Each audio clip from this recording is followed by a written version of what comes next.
चारित्र्याच्या संशयातून doctor पत्नीची doctor पतीकडून हत्या करण्यात आली आहे. डॉक्टर अर्चना राहुले असे हत्या झालेल्या महिलेचे नाव आहे, तर पती डॉक्टर अनिल राहुले आणि दीर रवी राहुले अशी आरोपींची नावे आहेत. नागपूर शहरातील या घटनेची माहिती मिळताच पोलिसांनी घटनास्थळ गाठत पुढील कारवाई सुरू केली आहे. मात्र या घटनेने खळबळ उडाली आहे. मिळालेल्या माहितीनुसार डॉक्टर अर्चना या मेडिकल रुग्णालयात फिजिओथेरपिस्ट विभागात सहाय्यक प्राध्यापक होत्या, तर आरोपी पती डॉक्टर अनिल वय 52 हा छत्तीसगड रायपूर येथे वैद्यकीय महाविद्यालयात डॉक्टर होता.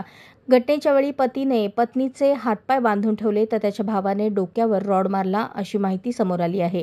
पोलिसांनी दोन्ही आरोपींना अटक केली असून त्यांना न्यायालयाने 4 दिवसांची पोलीस कोठडी सुनावली आहे. मृतकाला एक मुलगा असून तो तेलंगणा राज्यात करीमनगर येथे MBBSच्या 3ऱ्या वर्गात शिकतोय. मागच्या काही काळापासून अर्चना यांचे बाहेरील एका व्यक्तीसोबत अनैतिक प्रेमसंबंध असल्याचा संशय अनिल यांना होता आणि याच कारणातून हत्या झाल्याची प्राथमिक माहिती समोर येत आहे. अशाच नवनवीन अपडेटसाठी जनता राज्य न्यूज चॅनलला सबस्क्राईब करा, लाईक करा आणि शेअर करायला विसरू नका.